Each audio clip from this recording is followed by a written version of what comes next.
Socialism on Film is a unique resource on world history designed for use in teaching and research. It contains documentaries, features and newsreels from the communist world, which reveal war, history, current affairs, culture and society as seen through the socialist lens.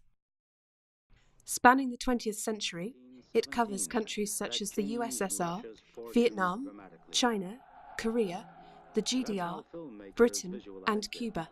The revolution gave birth to the new arts, the cinema, the youngest and most popular of all the art forms, promoted a variety of progressive initiatives and experiments. It attracted a generation of young talents that provided outstanding directors, earning the Soviet cinema of the 20s worldwide acclaim. The footage in this collection has been digitised from film reels housed at the British Film Institute. The films were collected by Stanley Forman, who imported them using secret contacts throughout the socialist world. He then distributed them to interested parties in the UK, who showed them at private screenings.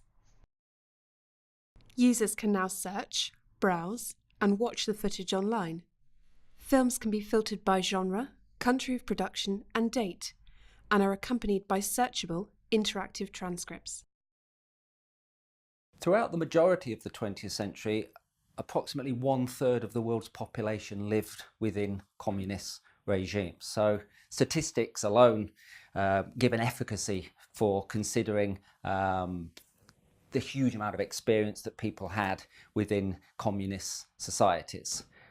For much of the 20th century, communism was a defining ideology. And from at least the Russian Revolution of October 1917, Soviet form of communism was in contest with liberal capitalism of the West. What the story of communism will be as we go into the 21st century is yet to be seen, but it very much defines and characterises 20th century global politics, and you cannot deal with that subject without reference to a deep engagement with communism. The films cover every aspect of socialism and life in communist countries. The majority have been versioned into English. This, along with digitisation, has made them accessible in a way never seen before. Now students can truly see the 20th century from a different perspective. In not quite 3 months, the driver of the Tatra truck of Otto Lovato learned to read and write.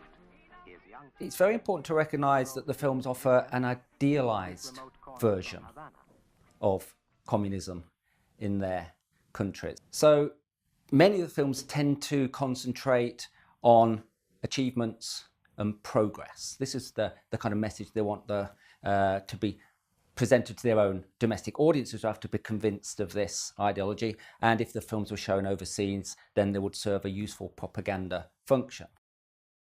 For the first time, I think, I'll be able to teach Vietnam from both sides. And Vietnam strikes me as one of the real jewels in this collection. You have an extraordinary record of some of the alternative perspectives.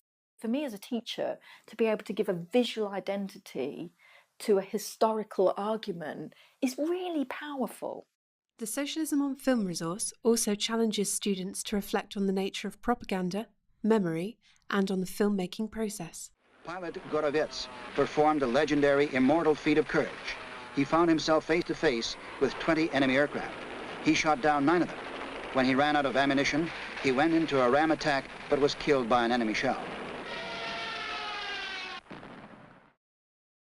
Propaganda is all about, particularly propaganda of the Cold War, it is an ideological, propagandistic conflict. And as a teacher of that, I need to be able to show what arguments and perspectives were deployed from either side. So Socialism on Film will give me the opportunity to do that in class, really, for the first time.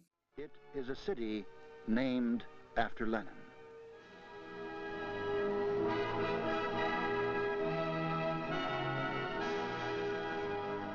Socialism on Film is available now. Visit the Adam Matthew website to request a free 30-day trial and look behind the Iron Curtain to see the other side of the world.